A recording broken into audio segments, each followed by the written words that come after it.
Hi, this is Shaheedah Hill, the Real Realtor, getting you over the hill to home ownership. So all of this week, people have been talking about the coronavirus and how it's affecting our economy. And it's also affecting the housing market. And so I want to talk about that. And I want to talk about how you can get the best interest rate now and in the future.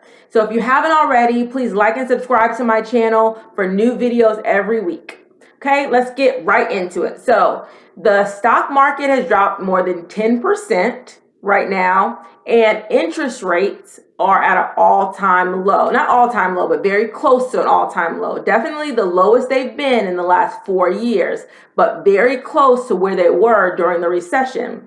Now, why is this? Because the coronavirus is an unknown. It's similar to the flu, but they don't know because they haven't been around. They don't have a vaccine for it. They don't have a treatment for it yet, but they can see, and I'm talking about, health officials, the government, how it has affected other countries like China and other countries where nobody's going to school, nobody's going to work, businesses are closing. So when things like that happen, especially when we get a lot of our goods from China, production has slowed. That same thing could happen in the United States if the virus isn't under control. And when there's uncertainty, people stop spending money. Okay. When people are uncertain about their jobs, uncertain about their business, they stop spending money. So the Fed did an emergency rate cut of 0.5% a couple of days ago.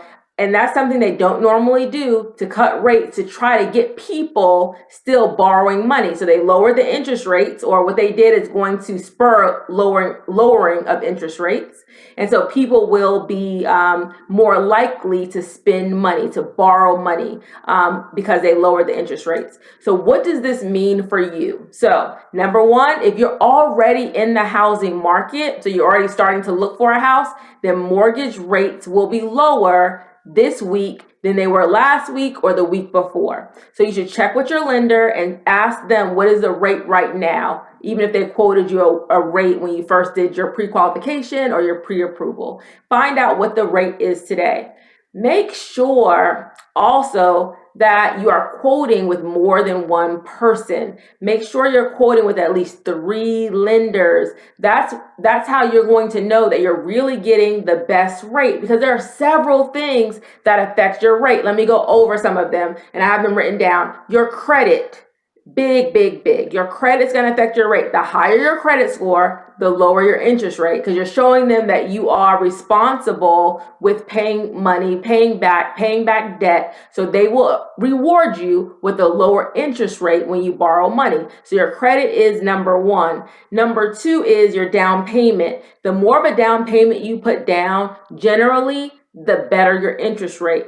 Typically 20% is going to give you the best interest rate possible, but as much as possible as you can put down. So people that do 100% financing usually get a higher interest rate because they're not putting any money down. So be mindful of that. The location, so depending on where you live in the United States, that can affect your rate as well. Number 4, the type of loans. Are you doing BA? Are you doing USDA? Are you doing FHA, conventional? And then there's some different products within those loans. So your loan type is going to affect your rate as well. Also, your loan term. There are generally 2 most popular loan terms. One is a 30-year loan, where you're paying your loan over 30 years. And then a 15-year loan. Again, when you're paying your loan over 15 years. You will get a lower rate with the 15-year loan than you will get with the 30-year loan, okay? So if you're looking for rates, 15-year rates will be lower than 30-year rates, okay? Also, the closing costs. So if you have closing costs rolled into your mortgage and that sort of thing, that can affect your rate as well. Or if you're in new construction and the builder and the lender are putting money toward your closing costs, sometimes you're going to have a higher interest rate for that as well. So all of those things affect your rate. And you want to make sure, and the lender, so you want to make sure that you're quoting with at least 3 people before you decide on which company to finance your mortgage with. Let me tell you a quick story. When I had no credit, I was a freshman in college. I really needed a car. I went to like these buy here, pay here lots. I just wanted a car. I remember it was a Mazda 626. I didn't care who was going to give it to me. I just wanted one. I really didn't know that much about interest rates. And they quoted me, I believe, a 23% interest rate, probably 23.99% interest rate. And at the time, I had no idea. Is that a good rate, bad rate? I don't know. I just looked at the monthly payment. But what I've learned from that, I didn't buy the car because they still wouldn't finance me because I had to get a cosigner and a lot of different other things. But good thing, God was looking out for me because I didn't know. I need to know what is the market rate. Like, what are people paying for car loans? So now things are much more available to you. You can look on something like bankrate.com. I'll put that in the comments again, or in the description, and see what are mortgage rates on average where I live. So you can look and say, okay, on average, what are people paying in Arizona? What are people paying in California? What are people paying in New York? And based on what the average person is paying, if your credit is more a lot better than average, then your rate should be better. If your credit is a little bit lower than average, maybe it would be your rate would be a little bit higher. But you need to make sure that you're aware of what market rates are so you're making the best decision, because what's going to cost you money over the long term is your interest rate, because that's going to directly affect how much you pay for your house. You want the lowest interest rate possible, definitely. So these are my tips to get the lowest interest rate possible. Number one, know what the rates are, so you have some awareness about what the average person is paying. So that's number one. Number two, make sure you're quoting with at least 3 people, and make sure 3 lenders, and make sure at least one of those is a credit union if possible. So credit unions typically might have the better rates. So you just want to make sure you're not quoting everything with a bank. Try at least one credit union and see what they're quoting you, and do them at the same time. Because I know it's more work to go ahead and, apply 3 different places. But if you're doing them at the same time, you have all the documents, all you're doing is uploading them to the computer. It is much better, much easier if you go ahead and quote 3 instead of just quoting 1. And you're unsure whether they're giving you the best deal that you could have gotten somewhere else. So just make sure you're quoting with 3.